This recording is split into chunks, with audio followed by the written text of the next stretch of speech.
What's up, guys? My name is David, and welcome back to another episode of Talking Star Wars. With me here today is Knuckle Head TV. He runs a YouTube and channel with the same name. He, of course, is a massive Star Wars fan, and we both love Revenge of the Sith a lot, but when it comes to Last Jedi, we have very different opinions. Knucklehead, thank you so much for coming on the show. Yeah, thanks for inviting me. Glad to be here. Me too. So, before we get into our discussion with The Last Jedi, tell me why, one, you love Star Wars so much, and especially Revenge of the Sith, because as right now, that is also my favorite Star Wars movie. When I was a little kid, I believe the story goes, I was about 2.5 years old. My mom had me, and she was at the video store, and we were checking out. And all of a sudden, there was TVs in there, and The Phantom Menace came on. And I very vividly remember that scene where Qui-Gon has this lightsaber, and he's trying to burn it through that door. And apparently, I was just mesmerized by that scene. And my mom tried to take me out of the store. She's like, "All right, let's go." And she just could not drag me out of family video. So eventually she got all the movies, rented them all, and from there I was just obsessed. And by the time Revenge of the Sith came out, I was already a huge Anakin fan, and that movie was the first one that I actually got to see in theaters, and it just blew my mind. And from there, I've just been a huge Star Wars fan, huge Revenge of the Sith fan. So, yep. Awesome. So what about Revenge of the Sith makes it so special for you? Like, what moments, what themes make that your favorite movie? Firstly, Order 66 to me it's the biggest event in all of Star Wars. It's the thing that practically kicks off the entire story. And then also just the fact that, I mean, as sad as Anakin's story is, it's the story of a tragic hero. And I just find that so beautiful. That was the first story that I got to experience of a tragic hero. You know, eventually he gets redeemed in the end by saving his son in the original trilogy. And I looked up to him as a little kid. Like, he was awesome to me. He was like the bar. He was a good guy. He was, you know, the super talented Jedi, the one that everybody thought was going to save them. And so, as epic as the story is, it's also so sad. And that was like nothing that I've ever experienced. And still to this day, there are not many movies out there that reach for that sort of level, in my opinion. Yeah, that's a great answer. Order 66 is amazing. Anakin is also my favorite Jedi and fictional characters. Totally agree with you there. So let's get into Last Jedi. There's many things to talk about when it comes to Last Jedi, but the main things I want to get your take on is Luke and the Hold Up maneuver, because I think that's where we disagree the most, especially with Luke. So what's your take on Luke and why didn't it work for you? For sure. So before I get into that, let me just explain to some of your followers who may not know my opinion on The Last Jedi and all of that. I'm not somebody who thinks that Disney has a political agenda or anything like that. I'm not somebody who hates Disney Star Wars. In fact, I love Rogue One. I absolutely love Rogue One. Rebels was great too. And even after my disappointment with The Last Jedi, I still saw Solo and The Rise of Skywalker within the first day. So I'm just a passionate Star Wars fan. The story is really all I care about. And I just had some fundamental disagreements with The Last Jedi. So with the holdo maneuver, for me, I feel like most people kind of know the stance as far as this is concerned. It just, to me, it doesn't make sense. If that were possible, why it hadn't happened already. You know what I mean? Like, there's so many space Yeah. battles that happened throughout Star Wars. And I feel like, a lot of people make the argument that, it would cost a lot of money and things like that to just kamikaze spaceships into other ones. And I feel like being in the time periods that Star Wars takes place with all of the Jedi and so many pacifists as well, people like Padme, Satine, Mon Mothma, and Bail, they don't want to sacrifice human lives. I feel like the cost of whatever it would cost financially would definitely be worth saving all of these lives.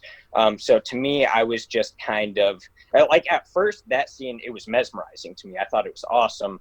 But then I heard people saying like, well, why hadn't it happened before? And I was like, yeah, that's kind of a fair point. And as far as Luke, I get why people like that arc. I really do. I'm not sure if you've seen the movie Logan, the Wolverine movie. Not yet, no. The arc that he goes through in that movie, I kind of equate to what Luke goes through in The Last Jedi. And I love Logan. I thought it was a great movie. But so I definitely get it. It's a very human arc. It's very grounded. But there are some specific disagreements that I have with how Luke's was portrayed versus how Logan's was. So Logan, for example, has always been sort of like an anti-hero, right? Like he's not a super optimistic type of character like Luke was. He was always this beacon of hope. And Logan also too, in that movie, I won't try to go too deep into it to spoil anything for you, but he was definitely trying to make ends meet. He was definitely trying to help people, even though he was kind of like a bit of an alcoholic, and he seemed definitely down, like as low as he'd ever been, but he was still trying to do things. Luke, for me, in that movie, in The Last Jedi, he was just very pessimistic. And another thing too is, I don't know if you've seen the gallery, The Mandalorian, the gallery that's been put out on Disney Plus. A couple episodes, yeah. Dave Filoni at one point in one of them said George Lucas told him that these stories always need to be hopeful. Kids need that, and kids need these movies to be hopeful. A lot of people see The Last Jedi as a hopeful movie because Luke was grounded and became very flawed. I mean, I saw him as flawed in many aspects in the original trilogy, but many people saw the fact that Luke was flawed and eventually came back and sort of saved the Resistance as a point of hopefulness. For me, I didn't quite see it that way, because seeing this guy that no matter how many problems he went through in the original trilogy, there was so much adversity that he went through, he still, no matter what, he in the Empire Strikes Back, he had barely trained at all at this point, and he was rushing in to fight the most powerful guy in the galaxy to try to save Han, Leia, and Chewie. So to me, it just wasn't very hopeful in The Last Jedi, but like I totally get why some people would see it that way. Yeah, that's totally fair. So my defense of the character is that at first it was really jarring. But I do, like you said, it is very grounded in reality. And the thing I like most about it, I don't like his bitterness and just how kind of cranky he is, but I do like that he looked at the Order and saw failure. And I think we both agree that the legacy of the Jedi, at least in the last 100 years, was failure. Do we agree on that? Yeah, definitely. That's one thing I will definitely give Rian Johnson credit for, is he 100% understood the point of the prequels and why the Jedi failed. And I feel like that also, in a way, even though there was a lot of backlash to The Last Jedi, helped people's perception of the prequels. And even though I really don't like The Last Jedi, I'm not somebody who will say it's just complete garbage. You know, there are things that I will admit are good about that film and things that helps the overall narrative. Yeah, like the reason I love the prequels as much as I do now, because you go back like 6 years when everybody hated the prequels, I was on that bandwagon. But now, because of Last Jedi, I really do appreciate the era and the movies. But back to Luke, I do love him looking at the Order, criticizing it, because I apply that from, I have been all over the political spectrum. I've gone from left, right, anywhere in between, and just kind of constantly looking and criticizing that. It resonated for me, especially in the last like couple months. That's when it really resonated for me. So that's kind of my take on it. But back to the Holdo maneuver. The reason it doesn't bug me is because I always kind of did feel it was an impossible move, and then I'm glad Rise of Skywalker did say it was an impossible move, even though it was a very forced line. So, what do you think about me saying it was an impossible move? Do you agree with that? Don't agree with that? Yeah, so there's one argument that I've heard that is somewhat of it's a solid argument, but I feel like there's not enough context to really fully understand the concept of that move. So the argument that I've heard that works is that she wasn't fully in hyperspace yet. Like, she was ramping up to it. And once you get into hyperspace, you're supposed to be in this like massless state, so you can't crash into anything. But considering the fact that she was still ramping up into it, is what allowed her to crash through all of those ships. So I feel like that's a solid argument. There just is not enough there for me to fully accept that yet. And also, I feel like, sorry, I totally forgot what I was about to say. But yeah, so I just feel like there's not enough context there. Oh yeah, I remember what I was going to say. Um, that what if she thought, okay, I'm going to do this now, but she did go into hyperspace and completely missed the ships, and they're like, what? Holdo just took off. She's gone now. I feel like that would have been really weird. Obviously, that wouldn't have fit the movie at all, but that is a possibility in considering her doing that move. But yeah, it's not so much that it's an awful thing that breaks canon. It's just that there's not enough there to really discuss this properly, I feel like. Yeah, that's fair. I feel like it's kind of up to interpretation. If it bothers you, it bothers you. If it doesn't, then you can rationalize it however you rationalize it. So yeah, that's a very fair take. Okay, so now looking to the future of Star Wars, what would you like to see from Disney Star Wars? Because of course we have the Mandalorian with all the rumored characters. Where do you think? What do you want to see, and what do you think they can learn from the sequels? Because as much as I love Force Awakens, Last Jedi, somehow Rise of Skywalker just totally messed up my love for those three movies, especially the era as a whole. So where do you think they can learn from, and what do you want to see? So I think the best route at this point, I'm somewhat in the middle of what the fans want to see. A lot of people who are sequel fans and Disney Star Wars fans want to see completely new stuff, and a lot of people who absolutely hate the sequel trilogy want to see, they're kind of the same actually. They don't want to see any of the old stuff because they're afraid that they're going to ruin it. So it's kind of the same opinion, but coming from separate angles. My opinion is that I think we should see new stuff, but I think we should also bring in old stuff as well to keep us intrigued. Like if Taika Waititi's new movies are something that we've never heard before, like if it's not Knights of the Old Republic, then it's going to be kind of hard to draw some new fans in, especially after the performance of the sequel trilogy. But if you have things like this Kenobi series that's coming out, if you bring in characters that we know into the Mandalorian season 2, or do something like a Vader series on Disney Plus, I feel like that will keep fans intrigued, allowing Disney to introduce new stuff to us. So I feel like that's the route that they should take. So a combination of old and new, pretty much. Yeah, pretty much. Yep. Okay, yeah, that's kind of what I think I would love to see an Old Republic since I know nothing about that. I just want to see it for the first time on the big screen. If you could control any one project, like you have complete creative control, writing, directing, what would be your dream project for Star Wars? Um, it'd be one of two things. I would either say an animated series after Return of the Jedi with like the original characters and perhaps even Rebels characters. But I have a feeling Dave Filoni would probably do that pretty well, so I'd probably I'd probably leave that for him. But the other one would definitely be a Darth Vader series. I feel like it would be awesome to see sort of what happens to him between episodes 3 and, well, now Rogue One and Rebels at this point, because we've sort of bridged the gap. But most of that story that we have is through comics and fan fiction, fan films, like Star Wars Theory has a Vader fan film.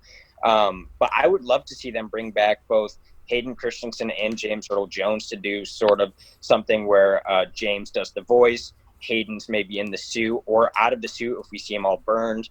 Maybe do some flashback stuff. I feel like that'd be really cool.